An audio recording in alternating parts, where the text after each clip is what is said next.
Salut à tous. En 2008, un inconnu sous le pseudonyme de Satoshi Nakamoto publie sur internet un PDF de 9 pages. Ce court document aura généré ex nihilo une industrie d'une centaine de milliards d'euros. C'est le 10e du PIB de la France. Aujourd'hui, on parle du Bitcoin. On dit souvent du Bitcoin qu'il s'agit d'une crypto-monnaie. Alors, je ne suis pas économiste et je n'ai pas envie de débattre sur la notion de monnaie. Ne comptez pas non plus sur moi pour spéculer sur le cours du Bitcoin.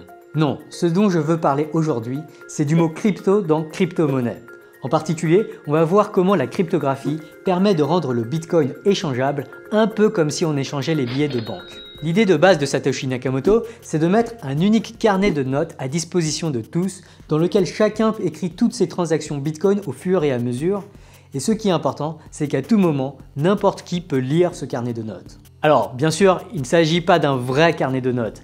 Parce qu'avoir un carnet de notes pour 1 million d'utilisateurs, comme vous l'imaginez, ce n'est pas faisable. Il s'agit simplement d'un fichier informatique. Et l'innovation révolutionnaire de Nakamoto, c'est d'avoir introduit un protocole qui permet la gestion et l'utilisation simultanée de ce fichier informatique par des millions d'utilisateurs. Le protocole qui permet cela, c'est la blockchain. Et la blockchain, c'est vraiment le truc que je trouve révolutionnaire. Malheureusement, c'est un peu compliqué, du coup, je vous propose d'en reparler une prochaine fois. Pour aujourd'hui donc, on va supposer qu'on a réussi à construire un énorme carnet de notes que tout le monde peut lire en temps réel. Et on va supposer que n'importe qui peut facilement rajouter une ligne au carnet de notes. Le genre de lignes que l'on peut écrire dans le carnet de notes, ce sont uniquement des lignes comme « Lé donne 2 bitcoins à Florence »,« Florence donne 1 bitcoin à Seb » et ainsi de suite. Du coup, le carnet de notes va être tout bêtement une liste de transactions de ce genre. Autre chose, chaque transaction est définitive. Et il y a une règle très simple pour garantir cela. Il est interdit de raturer quoi que ce soit dans le carnet de notes. Là encore, il s'agit d'une propriété fondamentale de la blockchain et on en reparle une prochaine fois. Bon, c'est déjà pas mal comme système et il a déjà plein d'applications pratiques. Il y a des applications comme TreeCount qui proposent plus ou moins ce principe. Et entre amis, ça marche bien. Mais le problème, ce sont les utilisateurs malveillants. Et forcément, parmi les milliards d'utilisateurs d'Internet, il y aura des utilisateurs malveillants. Pour commencer, si je regarde la liste des transactions qu'on a écrites là, on voit que je suis dans le négatif. Et c'est gênant, parce que s'il suffit de s'endetter dans le carnet de notes pour piller des services à gauche et à droite, et s'il n'y a aucune autorité pour punir les personnes beaucoup trop endettées, alors les utilisateurs malveillants auront tout intérêt à massivement s'endetter et à ne jamais payer leurs dettes. Eh bien, l'idée de Nakamoto est tout bêtement d'interdire toute dette. Ou plus précisément, il a mis en place un protocole qui m'interdit d'écrire « Lé donne 2 bitcoins à Florence » si, au moment d'écrire cela, le bilan de mes transactions passées montre que je ne suis pas en possession de ces 2 bitcoins. Et là, on a un problème, parce qu'a priori, au début, personne n'a de bitcoin, et donc personne ne peut effectuer de transactions. Bon, en fait, ce n'est pas tant un problème. Une solution serait de donner, disons, 10 bitcoins à tout le monde avant de commencer les vraies transactions.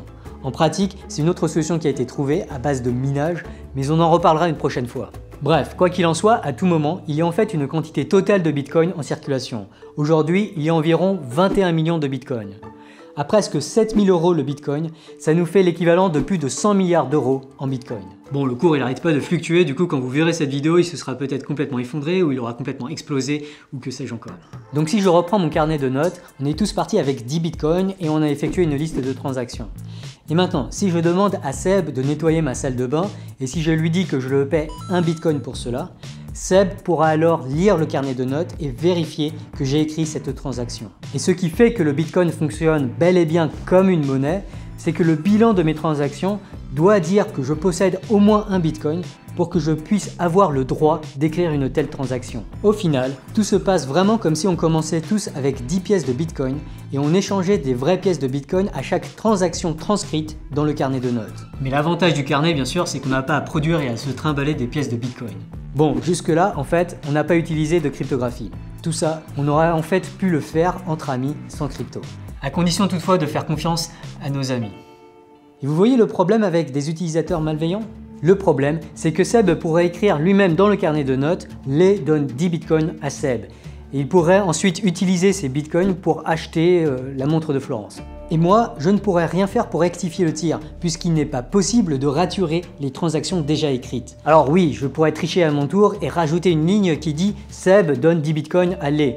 Mais de 1, encore faut-il que Seb soit encore en possession de ces 10 bitcoins, et 2, ça serait vraiment n'importe quoi.